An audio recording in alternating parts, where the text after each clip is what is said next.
Hi friends ಹಾಗೂ ಎಲ್ಲ ನನ್ನ ಕುಟುಂಬದವರೇ, ನಮಸ್ತೆ ಎಲ್ಲರಿಗೂ. ಹೇಗಿದ್ದೀರಾ ಎಲ್ಲರೂ? ನಾನಂತೂ ಸೂಪರ್ ಆಗಿದ್ದೀನಿ. ನಂತರ ನೀವು ಕೂಡ ಸೂಪರ್ ಆಗಿದ್ದೀರಿ, ಇರ್ತೀರಿ ಅನ್ನೋದೇ ನನ್ನ ಭಾವನೆ. ಏನ್ ಗೊತ್ತಾ, ಹುರುಳಿ ಕಾಳು ಬಗ್ಗೆ ಎಲ್ಲರಿಗೂ ಗೊತ್ತು ಅಲ್ವಾ? ಹಾರ್ಸ್ ಗ್ರಾಮ್ ಆರೋಗ್ಯಕ್ಕೆ ತುಂಬಾ ಒಳ್ಳೆಯದು ಹುರುಳಿ ಕಾಳು. ಎಲ್ಲರೂ ಇದನ್ನ ಮೊಳಕೆ ಬರೆಸಿಬಿಟ್ಟು ಪಲ್ಯ ಮಾಡ್ತೀರಿ, ಇದರ ಸಾರು ಮಾಡ್ತೀರಿ, ಎಲ್ಲರಿಗೂ ಗೊತ್ತಿರುವಂಥದ್ದೇ. ನಾನು ಇವತ್ತು ಹುರುಳಿಯಲ್ಲಿ ಸಾರು ಮಾಡಿ ತೋರಿಸ್ತೇನೆ. ನಾನು ತುಂಬ ವೆರೈಟಿಲಿ ಸಾರು ಮಾಡ್ತೇನೆ.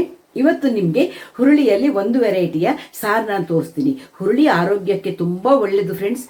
ಪ್ರೋಟೀನ್ ರಿಚ್ ಇದು, ಐರನ್ ಕಂಟೆಂಟು ಜಾಸ್ತಿ ಇದೆ, ಆರೋಗ್ಯಕ್ಕೆ ಹೀಟ್ ಕೊಡುವಂಥದ್ದು. ಈ ಮಳೆಗಾಲ ಚಳಿಗಾಲದಲ್ಲಂತೂ ತುಂಬ ಒಳ್ಳೆಯದು ಹುರುಳಿ ತಿನ್ನೋದ್ರಿಂದ. ಕಿಡ್ನಿ ಸ್ಟೋನ್ ಇರುವವರಿಗೆ ತುಂಬ ಒಳ್ಳೆಯದು. ಹಾಗೆ ಹೆಂಗಸರ ಮುಟ್ಟಿನ ತೊಂದರೆಗಳೆಲ್ಲ ಇರುವವರಿಗೆ ಕೂಡ ಹುರುಳಿ ತುಂಬ ಒಳ್ಳೆಯದು. ಆರೋಗ್ಯ ದೃಷ್ಟಿಯಿಂದ ತುಂಬ ಉಪಯುಕ್ತವಾದ ಲೆಗ್ಯೂಮ್ ಇದು, ತುಂಬ ಒಳ್ಳೆಯದು ಆರೋಗ್ಯಕ್ಕೆ. ಹಾಗಾಗಿ ನಾನು ಆವಾಗವಾಗ ಹುರುಳಿ ಉಪಯೋಗಿಸ್ತಾ ಇರ್ತೇನೆ. ಇಡೀ ಹುರುಳಿಯಿಂದನೂ ನಾನು ಸಾರು ಮಾಡ್ತೇನೆ. ಹಾಗೆ ನಮ್ಮ ಸೌತ್ ಕೇರಳದಲ್ಲಿ ಈ ಹುರುಳಿನೆಲ್ಲ ಚೆನ್ನಾಗಿ ಕುದಿಸಿಬಿಟ್ಟು ಅದರ ಕಟ್ಟು ತೆಗೆದು ಅದನ್ನು ದಪ್ಪ ಮಾಡಿ ಲೇಹ ಥರ ಮಾಡಿ ಹುರುಳಿ ಕಟ್ಟು ಅಂತ ಡಬ್ಬದಲ್ಲಿ ಸಿಗತ್ತೆ. ಅದು ನಿಮಗೆ ತೋರಿಸ್ತೀನಿ ನಾನೀಗ. ನೋಡಿ, ಈ ಥರ ಹುರುಳಿ ಕಟ್ಟು ತಿಕ್ಕ ಲೇಹ ಥರ ಇರುತ್ತೆ. ಇದನ್ನು ಸಾರು ಮಾಡೋಕ್ಕೆ ಉಪಯೋಗಿಸ್ಬೋದು. ಅರ್ಜೆಂಟ್ ಇದ್ದವಾಗ ಇದನ್ನೇ ಸಾರು ಮಾಡ್ತೇನೆ ನಾನು. ಸಮಯ ಇದ್ದವಾಗ ಹುರುಳಿಯಿಂದನೇ ಸಾರು ಮಾಡ್ತೀನಿ. ಇದನ್ನು ಮೊಳಕೆ ಬರೆಸಿಬಿಟ್ಟು ಉಪ್ಕರಿ ಥರ ಒಗ್ಗರಣೆ ಹಾಕಿ ಪಲ್ಯ ಮಾಡಿದ್ರು ತುಂಬ ಚೆನ್ನಾಗಿರುತ್ತೆ. ಫುಲ್ ನೀವು ಬೇಯಿಸಿಬಿಟ್ಟು ಕಟ್ಟನ್ನು ಮಾತ್ರ ತೆಗೆದು ಸಾರು ಮಾಡಿ ಕಾಳುಗಳನ್ನು ಪಲ್ಯ ಮಾಡಿಕೊಂಡ್ರು ತುಂಬ ರುಚಿಕರವಾದ 2 ಥರದ ಅಡುಗೆ ಆಗುತ್ತೆ. ಇವತ್ತು ನಾನು ಇದನ್ನು ನೆನೆಸಿ ಎಲ್ಲ ಇಟ್ಟು ಮೊಳಕೆ ಬರೆಸಿ ಬೇಯಿಸಿ ಆ ಥರ ಮಾಡಲಿಲ್ಲ. ಸಡನ್ ಹುರುಳಿ ಸಾರು ಮಾಡಿ ಪಲ್ಯ ಮಾಡ್ತೀನಿ ಇವತ್ತು ಅಂತ ಯೋಚನೆ ಮಾಡಿಕೊಂಡೆ. ಅದಕ್ಕೆ ನಾನು ಹುರುಳಿ ಕಾಳಿಂದನೇ ನಾನು ನಿಮಗೆ ಸಾರು ಮಾಡಿ ತೋರಿಸ್ತೀನಿ. ಆರೋಗ್ಯಕ್ಕೆ ತುಂಬ ಒಳ್ಳೆಯ ಆಹಾರ. ಸ್ವಲ್ಪ ಹೀಟ್ ಆದ ಕಾರಣ ಇದನ್ನು ಸಾರು ಊಟ ಮಾಡಿದವಾಗ ಚೆನ್ನಾಗಿ ಮಜ್ಜಿಗೆ ಅನ್ನ ಊಟ ಮಾಡಬೇಕು, ಅಥವಾ ಮಜ್ಜಿಗೆ ಕುಡಿಬೇಕು, ಅಥವಾ ಸಾರಿಗೆ ಒಂಚೂರು ಬೆಣ್ಣೆ ಹಾಕ್ಕೊಂಡು ಊಟ ಮಾಡಿದರೆ ಅದು ತಂಪಾಗತ್ತೆ. ಚಳಿಗಾಲ ಮಳೆಗಾಲದಲ್ಲಿ ತೊಂದರೆ ಇಲ್ಲ, ಬೇಸಿಗೆ ಕಾಲದಲ್ಲಿ ಮೊದಲೇ ಹೀಟ್ ಇರುತ್ತಲ್ಲ ಬಾಡಿ, ಆವಾಗ ಈ ಥರದ್ದೆಲ್ಲ ಮಾಡಿಕೊಂಡ್ರೆ ದೇಹಕ್ಕೆ ಜಾಸ್ತಿ ಉಪಯೋಗ ಆಗತ್ತೆ. ಬನ್ನಿ ನಾವೀಗ ಈ ಹುರುಳಿಯಿಂದ ಹೇಗೆ ಸಾರು ಮಾಡೋದು ನಾನು ನಿಮಗೆ ತೋರಿಸ್ಕೊಡ್ತೀನಿ. ನೋಡಿ ಫ್ರೆಂಡ್ಸ್, ಮೊದಲಿಗೆ ಗ್ಯಾಸ್ ಹಚ್ಚಿ ನಾನು ತವ ಬಿಸಿಯಾಗಕ್ಕಿಟ್ಟೆ. ಈಗ ನೋಡಿ, ಒಂದು ಇಷ್ಟು ಹುರುಳಿನ ಬಟ್ಟೆಲಿ ಒರೆಸ್ಕೊಂಡು ಬಿಟ್ಟಿದ್ದೀನಿ, ತೊಳೆಯೋಕ್ಕಾಗಲ್ಲ. ಈಗ ಇಷ್ಟು ಹುರುಳಿನ ಹುರ್ಕೊಳ್ತೀನಿ ನಾನು. ಅದು ಚಟಪಟ ಅನ್ನತ್ತೆ, ಅಲ್ಲಿವರೆಗೆ ಹುರಿತೀನಿ. ಹಾಗೆ ಒಂದು 2-3 ಕರಿಬೇವು ಹಾಕಿದೆ ನಾನು. ನೋಡಿ, ಹುರುಳಿ ಚಟಪಟ ಆಯಿತು. ಈಗ ನಾನು ಇದನ್ನು ಒಂದು ಪ್ಲೇಟಿಗೆ ತೆಗೆದುಬಿಡ್ತೀನಿ. ನೋಡಿ,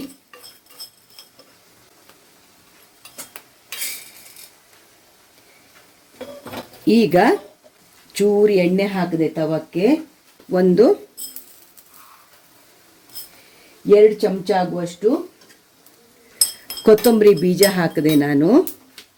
ಸಣ್ಣ ಬೆಂಕಿ ಇಟ್ಕೊಂಡಿರಿ. ಹಾಗೆ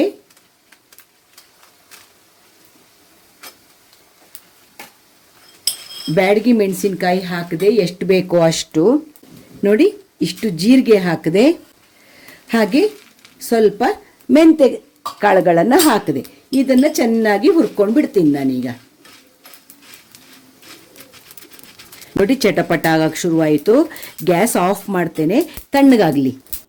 ಹುರಿದ ಮಸಾಲೆ ತಣ್ಣಗಾಗುವ ಹೊತ್ತಿಗೆ ಒಂದು ಪಾತ್ರೆಯಲ್ಲಿ ನಾನು ನೀರು ಬಿಸಿ ಆಗಲಿಕ್ಕೆ ಇಟ್ಟೆ. ನೀರು ಕುದಿಯಕ್ಕಿಟ್ಟು ಅದಕ್ಕೆ ಸ್ವಲ್ಪ ಅರಿಶಿನ ಪುಡಿ, ಹಾಗೆ ನೋಡಿ ಸ್ವಲ್ಪ ಬೆಲ್ಲ ಹಾಕಿದೆ. ಅದು ಕುದೀತಾ ಇರಲಿ. ಅಷ್ಟರಲ್ಲಿ ನಾವು ಮಿಕ್ಸಿ ಜಾರಿಗೆ ನೋಡಿ ಸ್ವಲ್ಪ ತೆಂಗಿನಕಾಯಿ ಪೀಸು, ಹಾಗೆ ಹುರಿದಿಟ್ಕೊಂಡಿರುವಂತಹ ಹುರುಳಿ,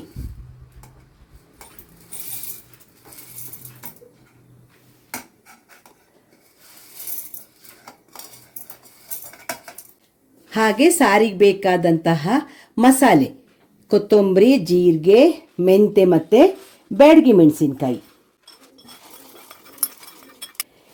ಇವಿಷ್ಟನ್ನು ನಾನು ಹಾಗೆ ಒಂದ್ಸಲ ಡ್ರೈ ಗ್ರೈಂಡ್ ಮಾಡಿ ಆಮೇಲೆ ನೀರು ಹಾಕಿ ಚಟ್ನಿ ಥರ ಸ್ಮೂತಾಗಿ ಪೇಸ್ಟ್ ಮಾಡ್ಕೊಂಡು ಬರ್ತೀನಿ. ಸಾರಿಗೆ ನೀರೆಲ್ಲ ಬಿಸಿಗಿಟ್ಟಿದ್ದೆ, ಕುದೀತಾ ಇದೆ. ಹಾಗೆ ನಾನು ಮಿಕ್ಸಿಗೆ ಹಾಕಿ ಮಸಾಲೆ ರುಬ್ಬಿ ಇಟ್ಟೆ. ಅದ್ರ ಜೊತೆಗೆ ನೋಡಿ ಇಷ್ಟು ಬೆಳ್ಳುಳ್ಳಿ ಸುಲಿಟ್ಕೊಂಡಿದ್ದೀನಿ. ಹಾಗೆ ಹುಣಸೆ ಹಣ್ಣನ್ನು ನೀರಿಗೆ ಹಾಕಿ ಇಟ್ಟಿದ್ದೀನಿ. ಹುಣಸೆ ಹಣ್ಣಿನ ಪಲ್ಪು ಚೆನ್ನಾಗಿ ಕಿವುಚಬೇಕು ನಾವೀಗ. ಬನ್ನಿ ನಾವು ಹುಣಸೆ ಹಣ್ಣನ್ನು ಕಿವುಚಿ ಮಸಾಲೆನೂ ರುಬ್ಬಿ ಇಟ್ಟಿದ್ದೀನಲ್ಲ ನಿಮಗೆಲ್ಲ ತೋರಿಸ್ತೀನಿ. ನೋಡಿ ಸಾರು ಕುದಿಯೋಕ್ಕೆ ನೀರು ಬಿಸಿಗಿಟ್ಟಿದ್ದು ಕುದಿಯೋಕ್ಕೆ ಶುರು ಆಯಿತು. ಇದಕ್ಕೀಗ ನಾನು ಹುಣಸೆ ಹಣ್ಣಿನ ಪಲ್ಪನ್ನು ಸೇರಿಸ್ತಾ ಇದ್ದೇನೆ. ಹಾಗೆ ನಾನು ಸ್ಮೂತಾಗಿ ಮಸಾಲೆ ರುಬ್ಕೊಂಡು ಬಂದಿದ್ದೀನಲ್ವ, ಈ ಮಸಾಲೆನ ನಾನೀಗ ಈ ಸಾರಿಗೆ ಸೇರಿಸ್ತೀನಿ.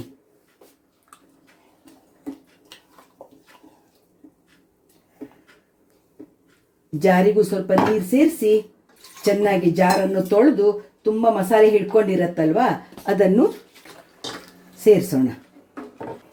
ಈಗ ರುಚಿಗೆ ಎಷ್ಟು ಬೇಕೋ ಅಷ್ಟು ಉಪ್ಪು ಸೇರಿಸ್ತೀನಿ. ನೋಡಿ, ಈ ಹುರುಳಿ ಸಾರಿಗೆ ಬೆಳ್ಳುಳ್ಳಿ ಒಗ್ಗರಣೆ ತುಂಬ ರುಚಿ ಕೊಡುತ್ತೆ. ನೀವು ಬೆಳ್ಳುಳ್ಳಿ ತಿನ್ನುವುದಿಲ್ಲ ಅಂದರೆ ಕರಿಬೇವು ಹಿಂಗೆ ಹಾಕಿ ಒಗ್ಗರಣೆ ಕೊಡ್ಬೋದು. ಕುದಿಯಕ್ಕೆ ಬಿಡೋಣ ಈಗ ಸಾರನ್ನು. ಏನೇನು ಹಾಕಬೇಕೋ ಎಲ್ಲ ಸೇರಿಸಿದ್ದೀವಿ ನಾವೀಗ. ಮಸಾಲೆ ರುಬ್ಬಿದ ಹಾಕಿ ಆಯಿತು, ಹುಣಸೆ ಹಣ್ಣಿನ ರಸ, ಉಪ್ಪು, ಬೆಲ್ಲ ಎಲ್ಲ ಹಾಕಿ ಆಯಿತು. ಕೊನೆಯಲ್ಲಿ ನಾವು ಬೆಳ್ಳುಳ್ಳಿ ಒಗ್ಗರಣೆ ಕೊಡೋಣ. ಕುದೀಲಿ ಫಸ್ಟ್, ಸಾರು ಚೆನ್ನಾಗಿ ಕುದೀಲಿ. ನೋಡಿ ಸಾರು ಚಂದ ಕುದೀತಾ ಇದೆ ಫ್ರೆಂಡ್ಸ್. ಇದು ಹುರುಳಿ ಸಾರು. ಇದು ಇವತ್ತಿಗಿಂತ ನಾಳೆಗೆ ಅಷ್ಟೂ ಟೇಸ್ಟ್ ಆಗುತ್ತೆ ಫ್ರೆಂಡ್ಸ್. ನೀವು ಕುದಿಸಿದ ಹಾಗೆ ಇದರ ಕಲರ್ ಇನ್ನೂ ಡಾರ್ಕ್ ಆಗ್ತಾ ಹೋಗುತ್ತೆ. ನೀವು ಬೇಕಂದರೆ ಇನ್ನೂ ನೀವು ಮೆಣಸು ಜಾಸ್ತಿ ಹಾಕ್ಕೊಳ್ಬೋದು. ಖಾರ ಬೇಕಾದವರು ಬ್ಯಾಡಗಿ ಮೆಣಸಿನ್ಕಾಯಿ ಇನ್ನೂ ಜಾಸ್ತಿ ಹಾಕ್ಕೊಳ್ಬೋದು. ನಮ್ಗೆ ಇಷ್ಟು ಖಾರ ಸಾಕಾಗತ್ತೆ. ನೋಡಿ ಇದೀಗ ಇದಕ್ಕೊಂದು ಬೆಳ್ಳುಳ್ಳಿ ಒಗ್ಗರಣೆ ಮಾಡಿಬಿಟ್ರೆ ಸೂಪರ್ ಆಗಿರೋ ಹುರುಳಿ ಸಾರು ರೆಡಿ. ಬನ್ನಿ ಈಗ ಬೆಳ್ಳುಳ್ಳಿ ಒಗ್ಗರಣೆ ಮಾಡೋಣ. ಸಾರು ಕುದೀತಾ ಇದೆ ನೋಡಿ. ನೋಡಿ ಬೆಳ್ಳುಳ್ಳಿ ಒಗ್ಗರಣೆ ಮಾಡ್ತೀನಿ ಈಗ ನಾನು. ಬಾಣಲೆ ಇಟ್ಟು ಒಂದು ಚಮಚ ಎಣ್ಣೆ ಹಾಕಿದೆ. ಇದಕ್ಕೆ ನಾನೀಗ ಬೆಳ್ಳುಳ್ಳಿ ಹಾಕ್ತಾ ಇದ್ದೀನಿ ಫ್ರೆಂಡ್ಸ್. ಯಾವಾಗಲೂ ಹುರುಳಿ ಸಾರಿಗೆ ಬೆಳ್ಳುಳ್ಳಿ ಒಗ್ಗರಣೆ ಕೊಟ್ಟರೆ ತುಂಬ ಟೇಸ್ಟ್. ಸಾಸಿವೆ ಹಾಕಿದೆ, ಚಿಟಕಿ ಜೀರಿಗೆ ಹಾಕಿದೆ. ಜೀರಿಗೆನೂ ಇದು ಹೀಟ್ ಆದ ಕಾರಣ ಜೀರಿಗೆನೂ ತಂಪು, ಹಾಗೆ ಜೀರಿಗೆನೂ ಹಾಕಬೇಕು. ಈಗ ನಾನು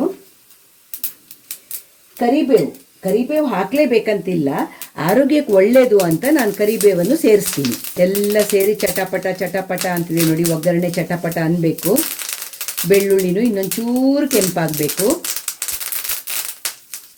ಹೇಳಿದ್ದೀನಿ, ಬೆಳ್ಳುಳ್ಳಿ ತಿನ್ನೋದಿಲ್ಲ ಅನ್ನೋರು ಬೆಳ್ಳುಳ್ಳಿ ಬದಲಿಗೆ ಹಿಂಗೆ ಹಾಕಿ ಒಗ್ಗರಣೆ ಕೊಟ್ಕೊಳ್ಬೋದು. ಕರಿಬೇವು ಹಿಂಗೆ ಹಾಕಿ ಒಗ್ಗರಣೆ ಕೊಟ್ಕೊಳ್ಬೋದು. ನೋಡಿ ನಾನೀಗ ಗ್ಯಾಸ್ ಆಫ್ ಮಾಡಿದೆ. ಎಲ್ಲ ಚಟಪಟ ಅಂತ ಇದೆಯಲ್ಲ. ಈಗ ಒಗ್ಗರಣೆನ ನೋಡ್ತಾ ಇದ್ದೀರಲ್ಲ, ಒಗ್ಗರಣೆನ ನಾನು